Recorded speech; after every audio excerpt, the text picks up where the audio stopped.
Hello, and welcome to the Casino Tears podcast. I'm one of your hosts, 10 Ton is number one, and joining me as my co-host is the one and only Ed Robinson from Roll to Win Craps. If you want more info on our show, please visit our page at casinotears.com. On this week's show, we discuss beautiful Biloxi, Katrina, cabbies, Schuckers. We also touch on the Golden Nugget, Ice Queen, Aloha Jonny, Kathy Bates, Reds, Docs, and 10 Ton loves étouffée. Well. What's happening, dude? Ed, man, your setup looks like it looks. Is that good? Is that going to work for next week or whenever we go live? Man, it looks luxurious. Corinthian leather. Yeah, man. We got Ricardo Montalban coming in. Man, it looks good. You like that? Looks good. I like that. I like that That's- Casino Tears foam finger in the back, man. That looks great. Isn't that hilarious? It is. I had to put it up. You got a very cowboy Western feel to that. I like that. I know. I like like it too, man. I could put my hat on. I got a hat on up there, but it's too hot down there. All these lights and shit going on. So, Ed, this is episode. What is this? Season 3, episode 2, maybe? It's been a minute, man. You notice the new hat I'm wearing? I'm looking at it. It looks like an atom or something. Yeah. What is it? But I see, what do you call it? Boomerang in there. This is a minor league baseball team. We just got Albuquerque. Yeah, there's no real teams in Albuquerque. It's the Albuquerque Isotopes. Boomerangs? Nope, it's the Isotopes. That's a cool looking hat, though, huh? Yeah, it is. You know, I got this. Who? You get all the cool shit. First of all, he changed his handle, but his handle is now Eddie Money. Isn't that Eddie a good Money. handle? That was a singer, wasn't it? Oh, yeah, man. You remember one of his songs? I played it today, actually. Ooh, really? ETG over here in the office, he had never heard of him. So I'm like, let's put on some Eddie Money, man. You forget how good. I would know it if I heard it, but I couldn't name one. Dude, she was shaking. Shaking. You remember that? Yeah, I Tickets do. to Paradise? 2 tickets That's to Paradise. your Yeah, that's a good one. That's a good song. That's my generation right there. Man, though, those old pictures of Eddie Money, I didn't realize it. He was a wild man. Oh, they're great, man. They are great, man. And then you look at the new pictures versus I always look for the really, really old pictures, which are hilarious. He was a good guy. Good singer. It's funny, all the older artists, when you were growing up or like when I was listening to that stuff, my sister might have been playing it, like Hall & Oates and stuff like that. And then you go back and listen to it today and you're like, holy shit, man, these guys were amazing. And these great songs, great voices, music has changed with technology. Technology, has it been good for music or bad for music, you think? I would say it's been bad for music as a musician that once was able to call himself a musician. I would agree with you. And AI is going to make it worse. Yeah. Long story short, I want to give a shout out to Eddie Money, man. Eddie Money. He was the guy that I went to see that player. Did we even talk about this? Where he won 100,000 in 20 minutes? Did we talk about this on the podcast? No. Man, it seems like it's been a while since we recorded, but let me tell this quick story. Last year. Because this is a good story. Eddie Money's in town. Go meet him. Great vibes, man. Good guy. I wasn't in the mood to play, but he was staying right here. So I'm like, let's go down. Let's take a walk. Check out the tables at Park. You know, great thing about Vegas. You can go just see a bunch of tables. So we went down there. Are you sure we didn't talk about this, Ed? No, we have not. Okay. I got a good story. This is all virgin news from my ears. I got a good story then. So then we ended up coming back from checking out Park MGM, and I was telling him this thing when I was looking at this table. I'm like, okay, take for example, so we're at one of the Aria tables. You can tell so much about, almost like an archaeologist looking at this snapshot. You can tell so much about these players and what's going on. There's 3 players here. Let's look at how they're betting. This guy has $100 on the 6. Okay. He hasn't even bet on the 8 and he's rolled it 3 times. I look at his watch. If it's real, if it's fake, his shoes, all those things will tell you about, you're profiling a shooter. This guy sort of sets his dice. Not really. I think he's trying hard. You could tell he's a new player, but he's got $2,000 in the rack. The guy straight out, he was at stick left 1. The guy straight out on the right. I didn't tell you. I've told this story, though. It was funny. Dude, this guy was absolutely loaded. He had 100,000 in his rack. When I looked, I had to do a double take because you don't often see that much money in a rack, right?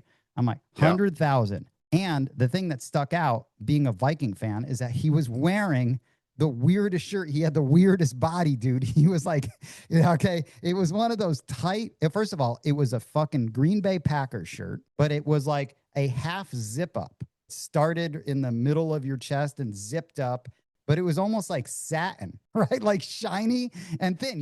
You'd know it. You don't see a lot of people like rocking these shirts, let alone a Packer shirt, and let alone that he did not have the most flattering figure. Let me tell you, dude, he was like, he had a belly, skinny arms, and he was just like, and then he just looked like, I don't know what he looked like.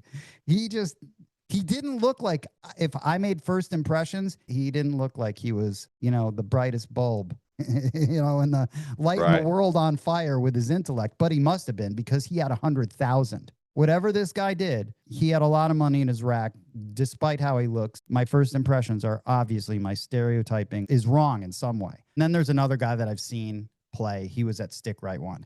Within 20 minutes, kid you not, the guy in the Packer shirt made $100,000, over $100,000. And it was fascinating to watch. A little side note, which I didn't realize because I ended up texting Harry, who works there, afterwards. I'm like, how is this guy able to put their over table max, right? Yeah, he probably negotiated his own limit. He can go to 10,000, which is double. Yeah. And that's the highest you can go, because he had 10,000 on the 5. Anyway, needless to say, the guy who I said obviously didn't know how to bet. And the weird thing is that the crew wasn't really correcting his bets. Maybe there's always a story when sometimes the crew will just let you be shitty. You know what I mean? Yeah. Like, hey, I'm not going to tell you that you should have 120 or 90 on your bet, on your 6, or I'm going to fix this or anything. Maybe they were just, for some reason, fuck it. So guy has 5,000 on his pass line bet, full odds. Point is a 9. The guy just hits it. 35,000. Nice lick. Oh man, point's a 4, right? Couple rolls later, the guy hits it. He had full odds. Another 35,000. Yeah. Threw 5,000 in the field. 12. Oh no. 12. Oh my God. Right, dude. And then it just kept going like that. Funny thing is, the one guy, the shooter, had 555 on the bonus, right? Right now, there was no one playing the bonus, right? Except the shooter. Them all. He made them all. Yeah. The shooter made them all. When I left, I was like, fantastic job, because I was, watched the whole thing, and then I said, fantastic job, man. I would have given you at least $10,000 for what he did. But this is what I didn't like. The fucking doofus in the Packers shirt went up, high-fived the guy, right? Was just pointing at him. All his friends came over. I'd say he was in his late 40s, early 50s. Yeah, somewhere in that range. Below 60, above, he would have to be a really horribly aged if he was in his 30s. I mean, man, but then some people are like that. So anyway, he was really just pointing at him like you're great, you're the man. He didn't fucking tip him. To my knowledge, when I was there, and Eddie Money can vouch for this, did not tip him. And I was like, man, if I had made that much money, or if someone said, 10 ton, you're going to make over 100 grand, but you have to tip this guy 10 grand. I would have been like, I'll tip him 20. I'll tip him. Absolutely. I'll give you 20 right now. So that didn't happen. And I was like, you lose a little faith in humanity at the craps table when that happens. I think you should always, on a roll that big, and obviously this guy can afford it, even if he wasn't stuck. But it did not seem like this was a guy that was stuck at all. Right. So anyway, dude, there's something else. Ed, before we talk about Biloxi, let me tell you, shout out to another guy, Jobless DGen. That's his handle. I've seen him on YouTube. Not on YouTube, on Instagram. Really? Yes. Jobless DGen. A lot, yes. He's from Calgary. Okay. Shout out to him. I enjoy his stuff. I enjoy his stuff on I don't know who you're talking about. I don't know. Jobless DGen.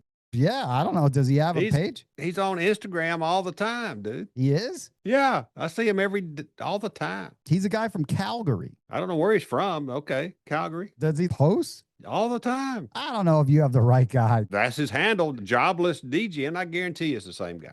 All right. I didn't know that.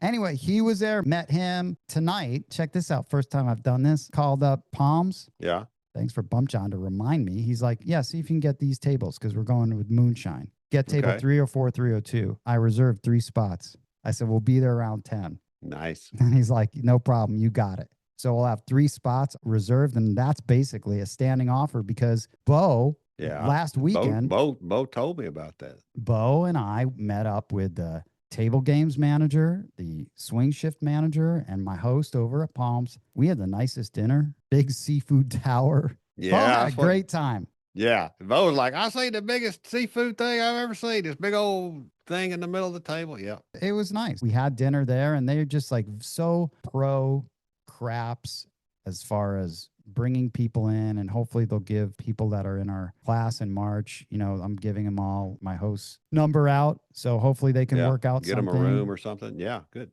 Oh, hell yeah. So it'll be good. I like the Palms. I mean, I've been treated well there when I was there. Man, Bump John lit it up last night. So after we lost that money, I'm like, Bump John, all right, here's the plan. We're going to Palms. 3 hits on that 10. I'm making $3,000 and I'll be at table max, right? Dude, I got to tell you, my balls shrunk up. Okay. Ed, my balls they shrunk up fast. I was almost down. I was down like 3,000. I'm like, oh my God, here's another horror story. But then Bump John, I started that with 350 on the 10 and I have money on the hard 10. He hits it. So now I'm up at 1,000. Yeah. And then he hits it again. Right. And I had to take it. Ed, I had to take the money. Yeah. Because that gets me even. Yeah. It gives me a little more ammo to work with for the rest of the night versus calling it. I had to take it. Yeah. So I took it. I got you. Then he threw another 10. Yeah, of course he did. But it didn't matter because if you'd have been at 2,500 like Ed. Well, my plan was on that hit at 1,000, I was just going to take 500 and go to 2,500. Yeah. But it didn't happen. It's just how it was. It was just bankroll management and asset allocation. So I get the dice. I'm like, you know what? I'm going to go 6-2-2-6 and I'm going to do it on the 4. Bump John, you got 10s covered. I'll get the 4. So what do? All right, I just had 4. You roll a 10.